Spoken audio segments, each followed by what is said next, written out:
Fridtjof Schion, le rôle des apparences.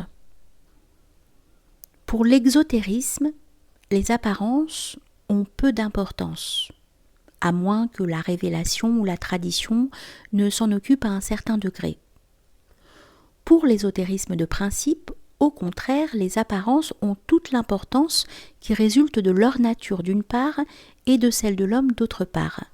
Car une apparence absurde est une erreur, et bien des erreurs auraient été évitées dans l'histoire si on n'avait pas créé un cadre d'apparence qui les favorisait et qui les faisait apparaître comme des vérités, ou au moins comme des péchés très véniels. Certes, c'est l'esprit qui compte, et non les formes, quand l'alternative se pose. Or, dans les conditions normales, elle se pose rarement, et de toute manière, la primauté de l'esprit n'exige pas la fausseté des formes, pour dire le moins. La vertu parfaite englobe tout ce qui est à notre portée, comme la vérité totale englobe tout ce qui est. Quand on multiplie 3 avec 4, le produit est 12. Il n'est ni 11 ni 13, mais exprime exactement les puissances conjuguées du multiplacande et du multiplicateur. De même, métaphoriquement parlant, quand on multiplie la religion chrétienne avec l'humanité occidentale, le produit est le Moyen-Âge. Il n'est ni l'époque des invasions barbares, ni celle de la Renaissance. Quand un organisme vivant a atteint son maximum de croissance, il est ce qu'il doit être. Il ne doit ni s'arrêter à l'état infantile, ni continuer à croître.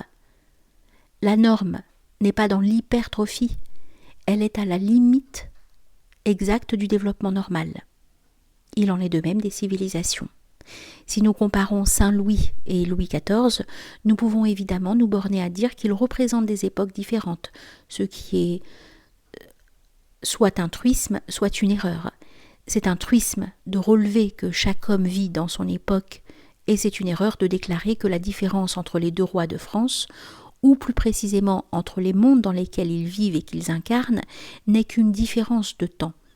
La différence réelle, c'est que Saint Louis représente le christianisme occidental dans le plein épanouissement de ses possibilités normales et normatives, tandis que Louis XIV représente autre chose, à savoir ce succès d'années de la religion, de la chrétienté, qu'est la soi-disant civilisation. Le christianisme s'y trouve encore inclus, certes, mais l'accent est ailleurs. Il est sur un humanisme titanesque et mondain, et étrangement hostile à la nature, suivant l'exemple romain. Les formes extérieures sont des critères à cet égard. Il est soit faux, soit insuffisant de prétendre que Saint Louis portait le costume de son époque et que Louis XIV en faisait autant mutatis mutandis. La vérité est que Saint Louis portait le costume d'un roi chrétien occidental, tandis que Louis XIV portait celui d'un monarque déjà plus civilisé que chrétien, la première épithète se référant de toute évidence au civilisationnisme et non à la civilisation au sens général du mot. L'apparence de Saint Louis est celle d'une idée arrivée au terme de son mûrissement. Elle marque non une phase, mais une chose achevée, une chose qui est entièrement ce qu'elle doit être. L'apparence d'un roi de la Renaissance et de l'époque suivante est celle d'une phase, non d'une chose. Encore n'est-ce pas d'une phase que nous devrions parler ici, mais d'un épisode extravagant. Alors que nous n'avons aucune peine à prendre au sérieux l'apparence non seulement d'un Louis IX, mais aussi d'un pharaon, ou d'un empereur de Chine, ou d'un chef peau-rouge si l'on veut. Il nous est impossible d'échapper à l'impression de ridicule qui se dégage des célèbres portraits de certains rois.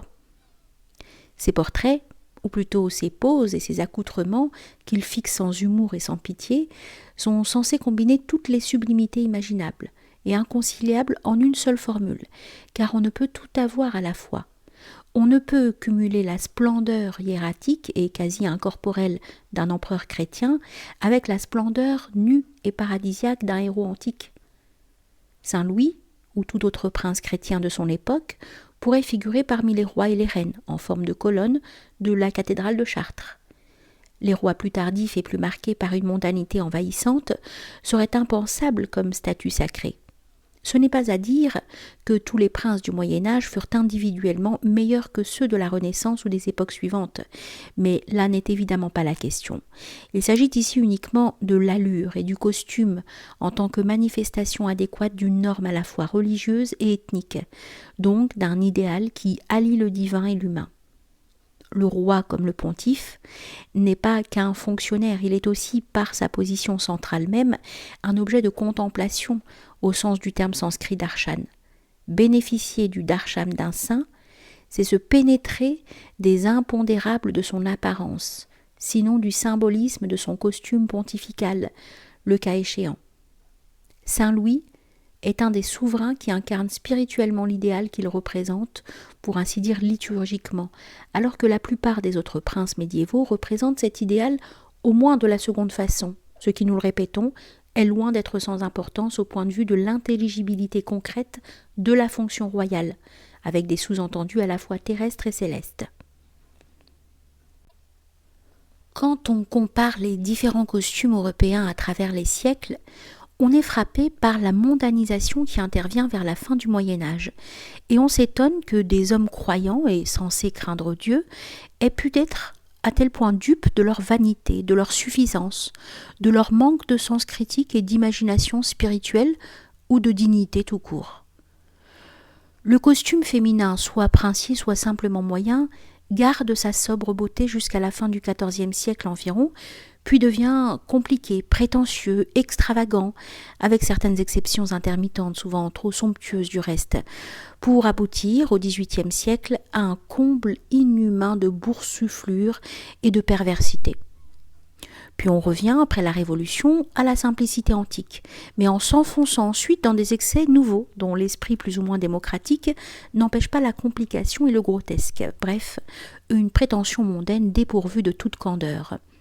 Pour ce qui est du vêtement masculin, il marque lui aussi une chute quasi subite au XVe siècle. Il perd son caractère religieux et sa sobre dignité pour devenir soit précieux, courtois si l'on veut, mais en tout cas empreint de narcissisme, soit simplement fantasque, si bien que les hommes, s'ils n'ont pas l'air de mignons, font penser à des fous de cour. Tout cela s'explique en partie par la scission irréaliste et malhabile entre un monde religieux et un monde laïque, ce dernier n'ayant jamais été normalement intégré dans la religion, d'où la Renaissance d'une part et la Réforme d'autre part. Le caractère spécifiquement mondain des vêtements masculins s'accuse encore par la suite et donne lieu à travers l'histoire, et comme c'est le cas des vêtements féminins, à une danse déséquilibrée entre des excès contraires pour aboutir à cette sorte de néant barbare qui prévaut à notre époque. Ceci dit, nous sommes le premier à savoir que les critères visuels ne signifient rien pour l'homme de notre temps, lequel est pourtant un visuel par curiosité autant que par incapacité de penser, ou par manque d'imagination et aussi par passivité. C'est-à-dire, c'est dire qu'il est un visuel de fait et non de droit.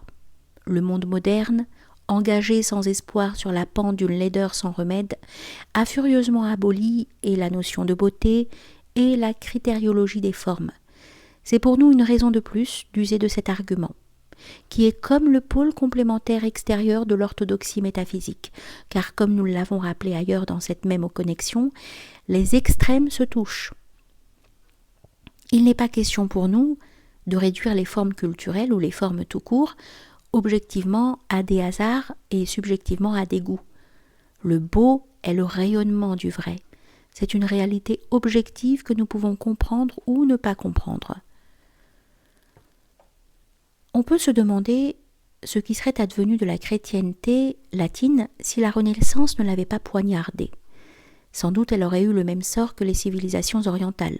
Elle se serait endormie sur ses trésors en se corrompant partiellement et en restant partiellement intacte. Elle aurait produit non des réformateurs au sens conventionnel du mot, ce qui est sans aucun intérêt pour dire le moins, mais des rénovateurs sous la forme de quelques grands sages et de quelques grands saints. Au demeurant, le vieillissement des civilisations est un phénomène humain, et le blâmer outre mesure revient à blâmer l'homme comme tel. Quoi qu'il en soit, nous aimerions relever ici que le déséquilibre chronique qui caractérise l'humanité occidentale a deux principales causes, l'antagonisme entre le paganisme arien et le christianisme sémitique d'une part, et celui entre la rationalité latine et l'imaginativité germanique d'autre part. L'Église latine, avec son idéalisme sentimental et irréaliste, a créé une scission bien inutile entre le monde des clercs et celui des laïcs, d'où un perpétuel malaise de ceux-ci à l'égard de ceux-là. Elle a en outre imposé aux Germains, sans tenir compte de leurs besoins et de leurs goûts, trop de solutions spécifiquement latines, en oubliant qu'un cadre religieux et culturel, pour être efficace, doit s'adapter aux exigences mentales de ceux à qui on l'impose.